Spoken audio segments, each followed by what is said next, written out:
दोस्तों नमस्कार। आज मैं आपके सामने सरकार की असंवेदनशीलता की कहानी रखना चाहता हूँ। एक होनहार कलाकार था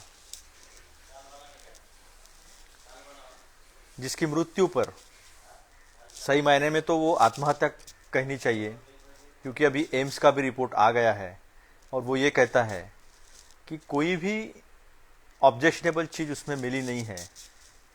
यानी अभी ऑफिशियली इसे हम आत्महत्या ही कह सकते हैं। वो होनहार था, अच्छा अभिनेता था, वो ड्रग्स भी लेता था, उसकी बहुत सारी महिलाएं दोस्त भी थी, लिव इन रिलेशनशिप में भी रहता था, फार्म हाउस पर बड़ी बड़ी पार्टियां होती थी। उसकी मृत्यु पर सबने दुख जताया, लेकिन कुछ लोग इससे भी आगे जाकर उसके साथ खड़े हो गए, उसके पीछे खड़े हो गए, ये कहकर कि उस पर अत्याचार हुआ है, फैमिली डायनास्टी के नाम पर अत्याचार हुआ है। वो किसी बड़े बाप का बेटा नहीं था, किसी बड़े कलाकार का बेटा नहीं था, इसलिए उसे डिप्रेशन में डाला गया, उसके करियर को चोट पहुंचाई गई और यह सिलसिला कहां से कहां तक चला गया आपने देखा होगा। किसी ने कंगन खनखनाए, किसी की स्मृतियां जाग गई, कोई राम भी आ गया, कोई आशीष देने भी चला आया, और सारे हिंदुस्तान में मानो उसके अलावा कोई प्रश्न ही नहीं था। और 14 सितंबर को एक मासूम लड़की जिसका कोई दोष नहीं है, जिसे दुनियादारी का एहसास नहीं है,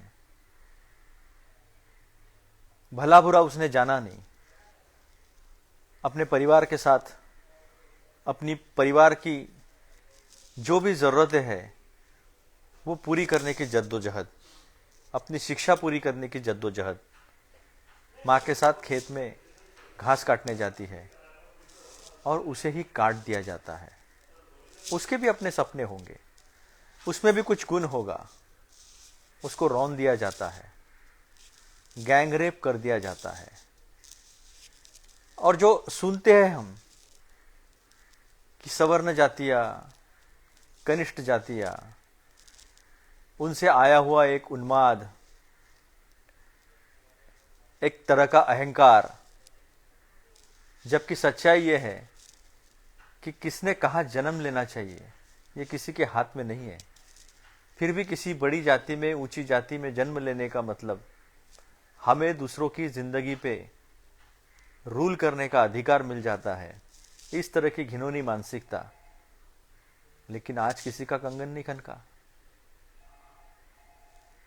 आज कोई स्मृति आई नहीं, आज कोई मनेका आई नहीं, आज कोई राम भी महाराष्ट्र से उसकी बात रखने नहीं आया, कोई आशीष जागा नहीं, देश के प्रधानमंत्री को भी ऐसा लगा नहीं। और योगी जी, ये कैसा योग है, ये कैसे छत्रपति शिवाजी महाराज के आदर्शों पे चलने की बात है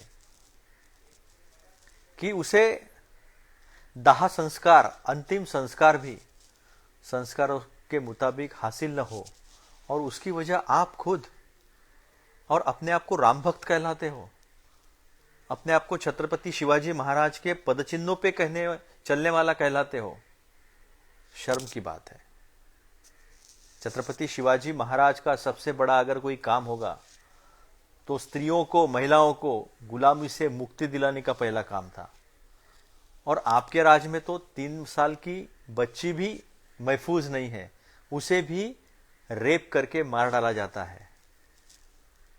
लखीमपुर की कहानी बता रहा हूं मैं।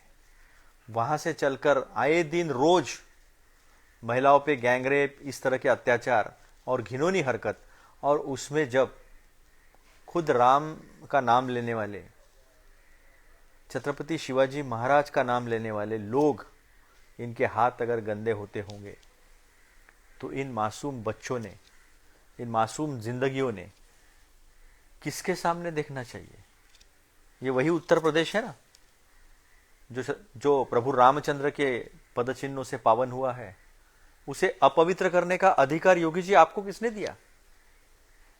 आपकी पुलिस को यह अधिकार किसने दिया? शास्त्रों के अनुसार तो अंतिम संस्कार का अधिकार पिता को होता है, माता को होता है, भाई को होता है, बहन को होता है, पति को होता है, पुत्र को होता है। पुलिस ने कौन से शास्त्रों के अनुसार यह अधिकार छीन लिया?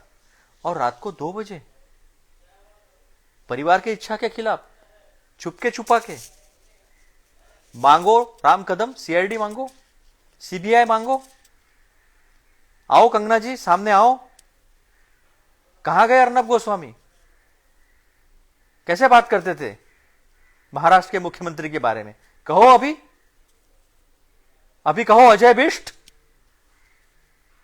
कहो अजय कहो योगी। दम नहीं है आप में। आपने इस देश में केवल पत्रकारिता को, उसके दर्जा को, उसके लोगों के दिलों में उसकी जो अहमियत, जो इज्जत थी, उसको ही नहीं गवाया है। आपने अपने आप के अंदर जो इंसानियत थी उसको भी राजनीति के लिए गवा दिया है। और इसीलिए आपने सुशांत सिंह के मृत्यु पर जितनी राजनीति की, उससे गंदी, उससे घिनौनी, उससे नीच राजनीति जो है वो आज एक मासूम बच्ची के इस तरह के हत्या, निर्मम हत्या पे आप लोग कर रहे हो। चेहरा नहीं रहा आपको कोई हक नहीं रहा। आप लोकतंत्र का भी नाम नहीं ले सकते, आप प्रभु रामचंद्र का भी नाम नहीं ले सकते, आप छत्रपति शिवाजी महाराज का भी नाम नहीं ले सकते।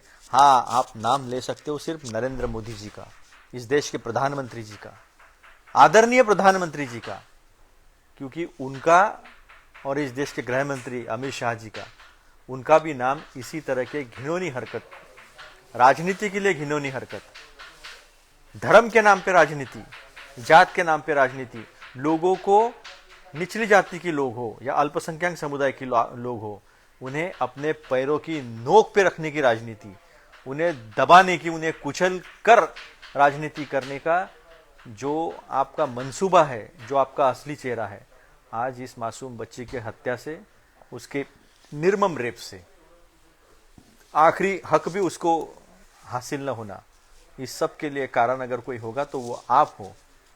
और इसके लिए आपको कभी कोई माफ नहीं करेगा। कहां गए ये सब लोग?